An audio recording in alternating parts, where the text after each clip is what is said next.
Kau tahu tak kes yang budak form 3 kena rogol dengan budak form 5? Binatang 4 ekor ni rogol budak form 3 seorang. Lepas tu ada si bodoh ni komen, kenapa tak jerit? Ya Allah ya Tuhanku, aku kalau empuk dahi kau tak jadi apa tau. Kenapa mangsa boleh jadi mangsa? Dah sah-sah, yang salah adalah orang yang merogol lah. Kau jangan sebut dia orang iblis. Iblis pun tak rogol budak form 3. Macam mana Kementerian Pendidikan Malaysia boleh sambil lewa jawab dengan macam serius tak serius tentang dia orang memang akan ambil SPM. Macam mana? Kalau perangai macam gitu, apa benda nak layan macam apa? Ambil SPM pun kau nak jadi apa? Semua orang deserve second chance. Memanglah, tenanglah kau cakap. Yang kena rogol tu tak ada orang tahu pun dia kena rogol. Sampailah video dia tu tersebar habis. Kalau kau nak kata peraturan dalam Malaysia, undang-undang kata semua pelajar berhak mengambil SPM, tak kisahlah kesalahan apa, background macam mana, ambil SPM. Tapi jangan ambil kat sekolah.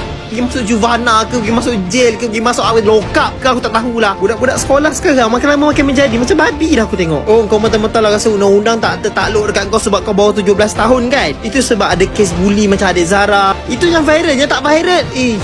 Kita ni duk berkempen tentang rakyat Palestin, perlukan kemenangan, perlukan itu, perlukan ini. Rakyat Malaysia sendiri tertindas macam gini. Tengoklah siapa je yang bersuara. Dirogol bergile-gile di dalam bilik darjah. Ya Allah ya Tuhanku, ya Allah, na'udzubillah min zalik. Jadi tolong Kementerian Pendidikan Malaysia, tolong cari kat mana kelonggaran yang ada kat sekolah tu, sampai aksiden dan musibah macam ini boleh jadi kat kawasan sekolah. Dan kalau benda ni boleh jadi kat satu sekolah, macam mana nak memastikan sekolah lain tak akan jadi benda ni? Sekolah adalah institusi pendidikan. Sekarang ni bila dah jadi kes bully, kes rogol macam ni sekali, sekolah sisi apa ni? Sekadar mendapatkan sijil untuk terus hidup ke?